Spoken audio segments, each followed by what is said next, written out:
Mire, cuando yo estaba empezando a leer lo que venía ahora, aquí había un jueguito de silla, que debimos haberlo visto, porque ellos se me sentaron al revés. Entonces ya estamos acostumbrados de que, ¿verdad? A mi extrema derecha está la extrema izquierda y a mi extrema izquierda está la extrema derecha. Bueno, y en el centro está el centro, pero bueno, vamos a ver sobre vamos a hablar básicamente, vamos a empezar el calentón. Está acá con nosotros José Che Pérez del PNP. Saludos, Che. Buenos días, buenos días. Está Ramón Torres del PPD. Buenos días a todos. Y está Denis Márquez del PIB. ¿Cómo están? Saludos, buenos días a ti y a todos los que nos escuchan y nos ven. La gobernadora insiste en ese currículo de manejo de emociones para trabajar la violencia del país. Ya vimos, ¿verdad? El caso que acaba de trascender de la joven, ¿verdad? Allí en estos días, de 16 años, asesinada en Aybonito. Y ella dice que este programa busca dar las herramientas necesarias para canalizar el coraje y prevenir la violencia. ¿Qué les parece? Yo no le he visto el currículo, no sé lo que va a tener. Si es algo positivo, si lo han desarrollado expertos en conducta humana, pues yo no, pues en principio no voy a tener ningún problema. El problema de la violencia excede y es mucho más allá que un asunto de un currículo de violencia, y el que piense que con eso lo va a resolver tiene un grave problema. Puerto Rico, el 54% de la niñez y los jóvenes viven en la extrema pobreza. El 61% de los niños en Puerto Rico y las niñas en Puerto Rico viven en un hogar monoparental, y en ese monoparental, en la inmensa mayoría son mujeres. Y hay unos graves problemas de enfermedades mentales en Puerto Rico, un grave problema de desigualdad social. Y en Puerto Rico hay un grave problema que llevo más de 8 años discutiéndolo, que es el tema de la violencia y el maltrato y la violencia sexual contra la niñez. Que las víctimas de eso en ocasiones se convierten después en victimarios y le marca el resto de la vida. Y es un tema complejo y es un tema que le he dedicado muchos años de mi vida a trabajarlo intensamente, y que hace falta que lo atendamos como lo que es, una crisis social en que vivimos. De acuerdo. Entiendo que ha radicado un proyecto nuevamente. Bueno, lo había radicado el cuatrienio pasado. Le informé a la prensa de que estoy trabajando con los grupos que yo... Alianza Paz para la Niñez, los centros, siempre me reúno con los centros ahora llamados PITI, que antes eran Simba, que atienden estos temas, con un grupo. También me reúno y convoco a un grupo de personas que trabajan diversos temas relacionados con la violencia, y luego de que tengan en los próximos mes y medio eso, lo radicamos igual, lo modificamos o hacemos otra cosa. ¿Qué les parece lo de el currículo de emociones, verdad? Yo no lo veo mal. Yo creo que es una buena idea. Me parece que si lo vemos, como dijo Denis, podemos inclusive aportar a ese currículo, pero hay otra dimensión más allá de lo que está sucediendo. Es la dimensión que explica Denis, es la dimensión de la seguridad del país, es la dimensión de que los casos se investiguen y que se lleven a los tribunales y que encuentren culpable el que tengan que encontrar culpable. Así que es bueno, no es suficiente, hay que trabajar un poco más, y me parece que esto va a rendir frutos a largo plazo. A corto plazo, yo creo que trabajando con la seguridad y que haya certeza de que si usted comete un delito, va a haber un policía que lo va a investigar y lo va a llevar al tribunal. Subir las penas, que es la dimensión que yo trabajo y que me gusta trabajar en la seguridad pública, no disuade a nadie. Sí disuade el que tú sepas que si cometes un delito te van a investigar y te van a acusar. Ella trae, y algo que yo he mencionado aquí muchas veces, y me alegro que lo haya traído, pero bueno, no sé si esta es únicamente la manera de atenderlo, que incluso esto va a buscar darle las herramientas incluso a jóvenes que provienen de entornos familiares violentos, porque claro, si tú vienes, que ha sido mi planteamiento durante todo el tiempo cuando no se da la perspectiva de género, ¿verdad? Si tú vienes de un hogar donde papá agrede a mamá constantemente y todo se resuelve a puño y a gasnata, pues cuando tú en la escuela tienes un problema, ¿cómo lo vas a resolver? Claro, pues a puño y gasnata. Porque ese es tu entorno, esa es tu visión de mundo. Eso es lo que tú aprendes. Y que la familia tiene el primer rol, lo sé, y que esto sí está bien, pero cuando tú vives en un hogar que está metido en la olla, pues obviamente no te puedes ver a ti mismo, necesitas que otro te lo señale, y aún así y ahí es que entra el Estado dentro de todo, la educación, que es bien importante para romper esa burbuja en la que viven muchos de nuestros niños y que crecen en ese entorno. Y yo lo sé de propio personal conocimiento porque trabajé como entrenador de judo en un residencial público y viví eso, y lo que cuesta poder sacarlos de ese patrón y de ese entorno es mucho, pero una vez tú lo logras y hay continuidad, es bien importante, y uno ve el éxito de todo esto. Yo creo que yo lo veo bien, lo que presenta la gobernadora, hay que trabajarlo, hay que atenderlo, pero esto es un solo elemento de muchos que inciden sobre el tema de la violencia y que nosotros tenemos que enfatizar más allá y promover el respeto para que nuestra sociedad pueda funcionar de una vez bien y no tengamos que ver estos temas tan tristes como el que vimos esta semana pasada. Y sin perder de perspectiva que en el sistema público hay un curso de educación en salud que durante años se han trabajado con esos temas. ¿Qué vendrá nuevo? Yo no sé. Pero, por ejemplo, esto por un lado dicen eso y por el otro lado tú apruebas una ley en donde básicamente quieres eliminar la educación sexual en las escuelas de Puerto Rico, cuando eso es un tema fundamental en todos los grados. Oye, en grados primarios tú lo adoptas a esa forma, claro, a enseñarle su conocimiento del cuerpo. Ellos son los que tienen unos currículos para eso.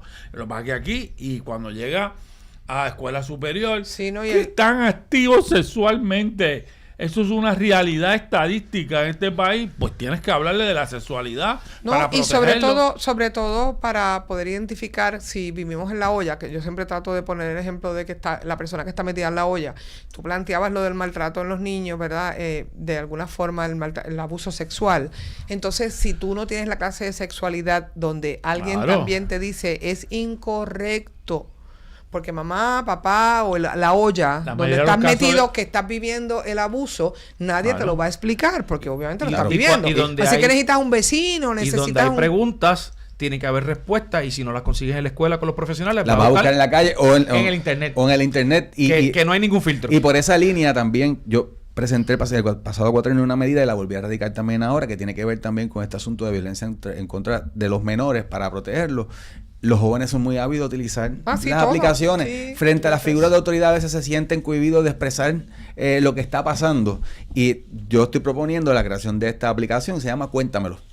Que tú inicies ese proceso de una queja de algo que te esté, por lo que tú estés pasando en tu entorno familiar, en la escuela, para poder trabajar y prevenir y no tener que luego correr o enfrentar este tipo de problemas que lamentablemente todos los días vemos algo distinto. Voy a abrir el abanico para que ustedes digan: inspección de furgones en muelle.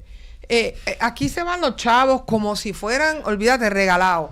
Hablábamos de que sé yo cuántos millones que se ha llevado en yo no sé cuántos años esta empresa, que ni siquiera tiene que inspeccionar o escanear, inspeccionar o lo que sea a todos los furgones.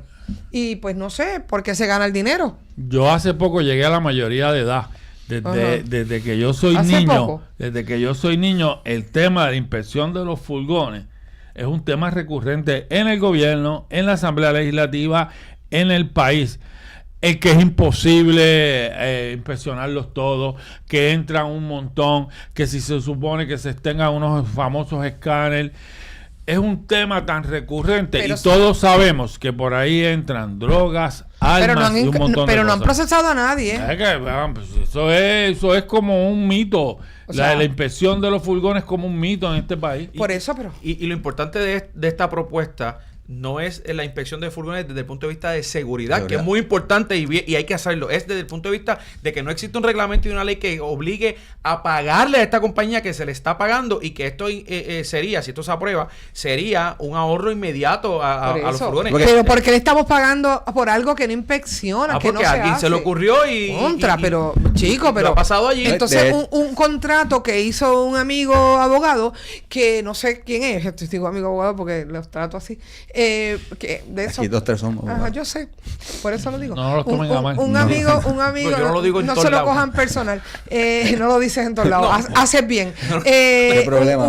Si no eres político, eres un amigo abogado que básicamente, o un corillo, que hace este contrato que permite que se le pague aunque no inspeccione. Pero ¿y cómo yo voy a cobrar si no vengo a trabajar? Tengo entendido que eso fue una enmienda que se hizo luego. Yo puedo hacerlo. ¿Puedo cobrar sin trabajar?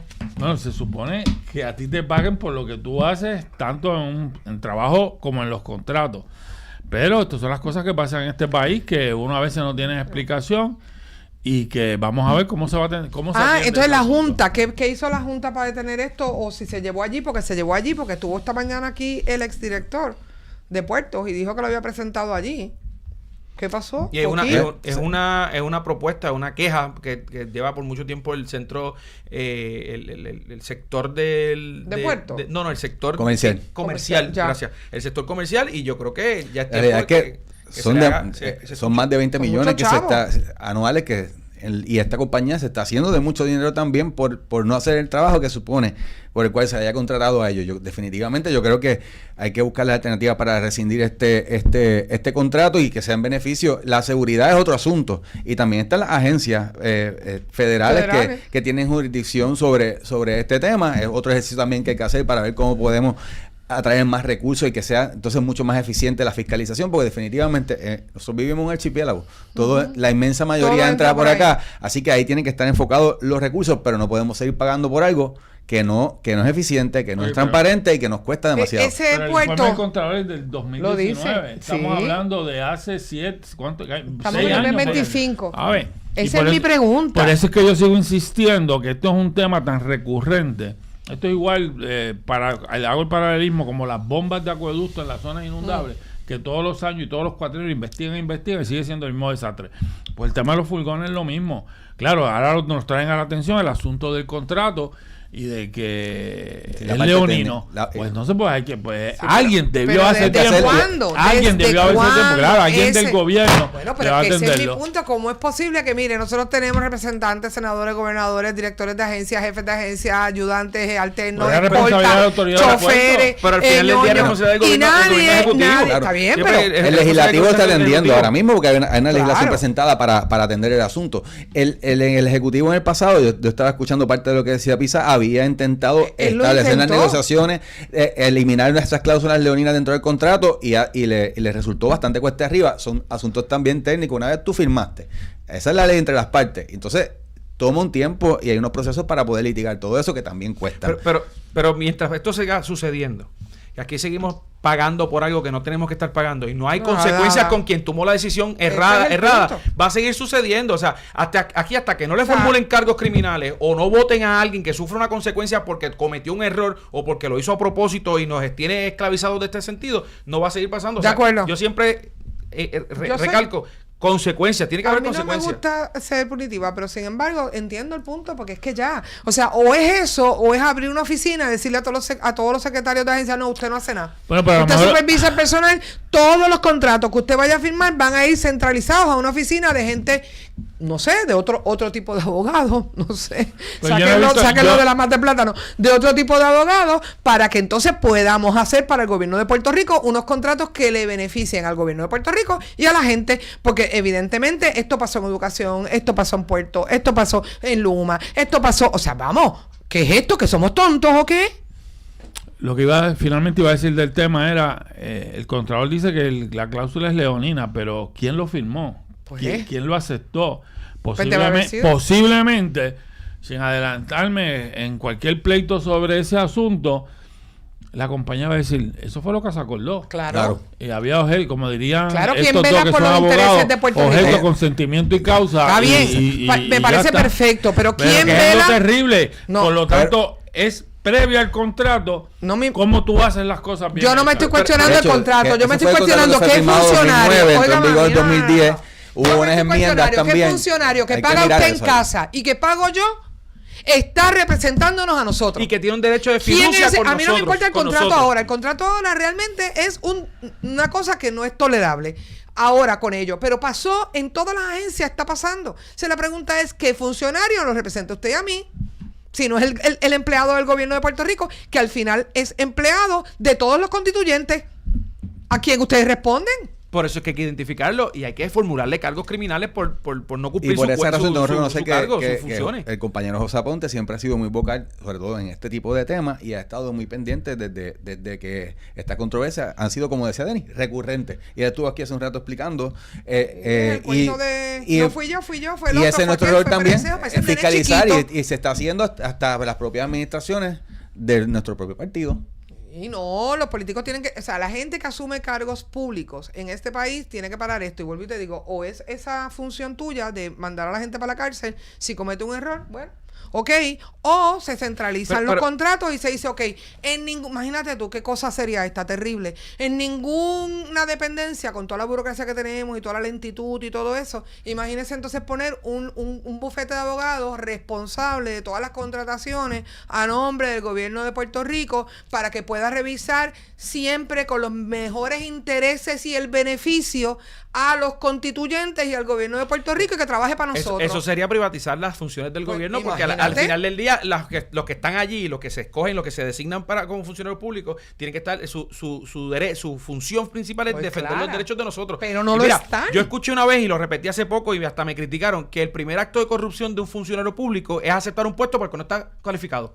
Y si usted no está cualificado para estar en una función pública y defender los derechos y el bienestar del país, pues mire, usted no puede estar allí. Y por eso es que yo digo, hasta que no se le acuse criminalmente a alguien y se encuentre culpable y se le imponga una pena, y yo no me gusta ser punitivo nuevamente y tengo que aclararlo, pero es que la realidad tiene que haber consecuencias. Yo estoy de acuerdo contigo en que sería privatizarlo, lo tengo claro, pero nosotros, el pueblo de Puerto Rico, a quien yo represento, porque yo no estoy en el gobierno ni trabajo para nadie, para mí, si yo soy el pueblo de Puerto Rico, yo represento por este micrófono al pueblo, ¿quién nos representa a nosotros? O sea, si los políticos todos están allí firmando, bueno, porque el secretario fue nombrado y confirmado por el Senado y por la Cámara o por quien sea, dependiendo del puesto, y fue confirmado y allá fue, mire, y firmó un documento que nos perjudica. ¿Quién entonces representa al pueblo?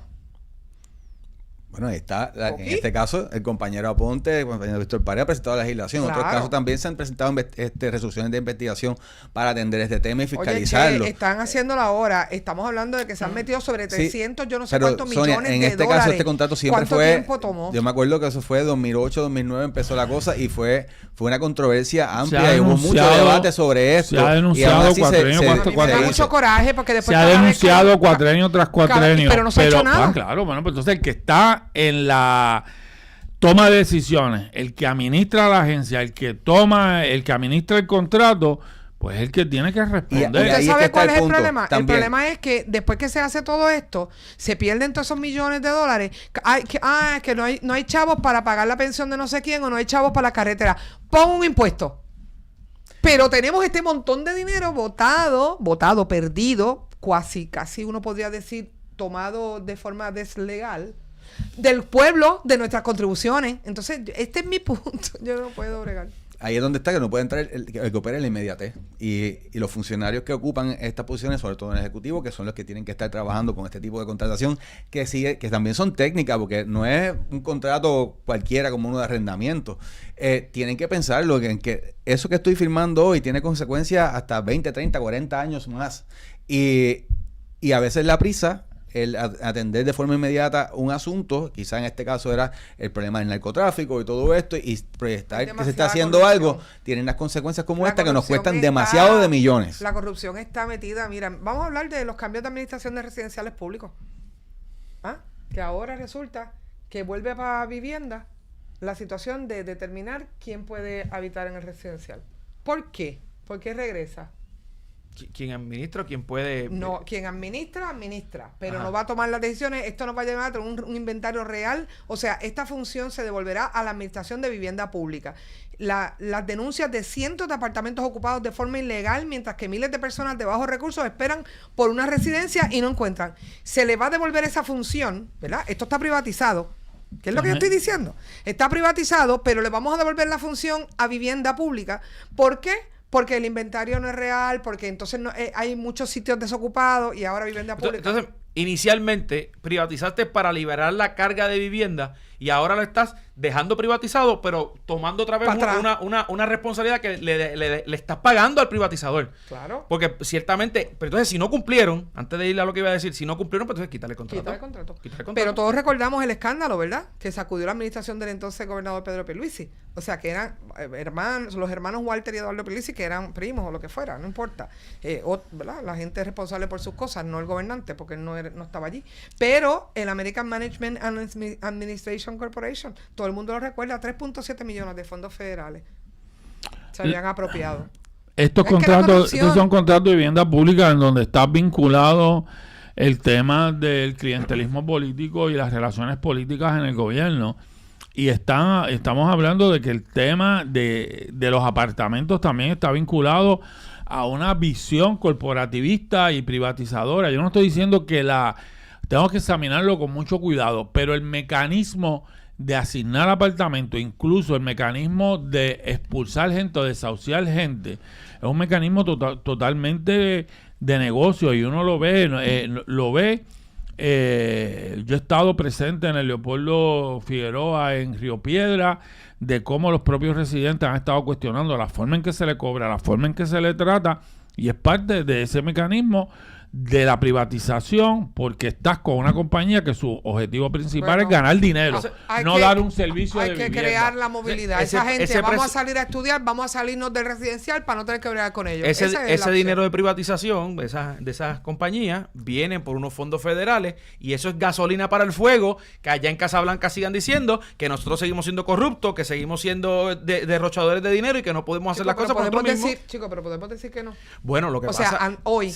Bueno, no, eso es un análisis, pero el análisis que tenemos que hacer es que tenemos que parar eso para que eso no vuelva a decir. La contestación a tu pregunta es no podemos decirlo. Pero la realidad es que hay que parar eso porque eso nos afecta no solamente en estos fondos, sino en cualquier otro fondo federal que vengan para acá. Y de hecho, y de muchos otros fondos de vivienda, y la medida, bueno, hay que ver el detalle por completo en este asunto, pero si es para asegurar de que esas viviendas sean provistas a las personas que realmente lo necesitan, pues santo y bueno. Yo tengo entendido también que como quiera un sistema de listas que es federalizado, que hay que requerir de unas distintas condiciones para tú poder ir accediendo a subir el número en la lista para que tú puedas garantizar tener ese acceso a la vivienda. Así que quiero mirar un poco más en el detalle, pero dentro de los fondos propios de vivienda hay otro montón de asuntos que inciden y que afectan el mejor funcionamiento. Yo no solamente atendería sino también los programas de los fondos de deporte, que yo creo que deben de volver a que lo administre el Departamento de Recreación y Deporte, estableciendo unos controles y se haga lo que hubo en el pasado, lo que fue el Cancha Abierta, Sonpress, que bajo David Bernier y Henry Newman, que fue sumamente exitoso, de cual yo también fui parte de entrenador de judo, que realmente beneficia porque brinda una estructura y en la forma en que estaba creado este programa realmente ayudaba a los jóvenes, tanto en el ámbito social como en el de deporte, y los ayuda a ir saliendo de este entorno de violencia que lamentablemente afecta a estos residenciales públicos. Yo no tengo ningún problema con todas esas iniciativas, pero si tú no trabajas un tema estructural, que es la desigualdad social, el acceso al empleo en Puerto Rico, estamos hablando de la vivienda. Aquí hay miles de personas que aún trabajando no tienen acceso a la vivienda porque los precios son insoportables, y obviamente aquí a base del mercado no queremos establecer lo que funcionó en una ocasión, que era una ley de alquiler razonable. Aquí hay mucha gente que no puede acceder a una vivienda, no pueden comprar una vivienda. Luego tenemos un despilfarro de alquileres a corto plazo sin una regulación real por parte del gobierno, que no se atrevieron el cuatrienio pasado y se rajaron. El Partido Popular se rajó en la legislatura para establecer eso como lo que es, como un negocio, y establecer unas regulaciones efectivas, y eso, y a Puerto Rico, en medio de que somos una isla, de que de aquí a 50 años habrá que ver, porque hay que, de alguna manera, y esto, el problema es complejo, porque parece simple y uno lo tira ahí, pero no es tan fácil, porque hay que desarrollar vivienda, ¿verdad?, más accesible para la gente, pero sin embargo no podemos desarrollar tanto porque tenemos que estar a par con la naturaleza, porque si no somos una isla y vamos a tener más problemas de los que ya tenemos. Sí, pero hay un inventario de viviendas. Hay un inventario de viviendas que esto, pero no queremos desarrollo económico, pero tenemos que controlar los Airbnb. O sea que la cosa empieza, el problema de resolver esto no es fácil. Yo no es sumamente complejo. Y yo no subestimo los esfuerzos. Yo sé añádele un otro asunto: la demografía de la población de adultos mayores está creciendo, o sea que no todo tipo de edificación realmente está adaptada para atender esa necesidad de ese demográfico que sigue creciendo. Todo eso hay que mirarlo. Hay que empezar a adaptar eso, los pueblos, para que puedan funcionar para personas mayores, y es la población que tenemos, y tenemos muchos problemas complejos. Yo lo que pasa es que lo que veo que lo que podemos atender, que por ejemplo son esos contratos, ¿verdad?, no los atendemos de la forma correcta. No son ustedes los responsables, pero los secretarios, el llamado es a que miren bien lo que van a firmar en nombre del pueblo de Puerto Rico. Gracias a ustedes por acompañarme. Está aquí José Che Pérez del PNP, Ramón Torres del PPD y Denis Márquez del PIB. Gracias, chicos.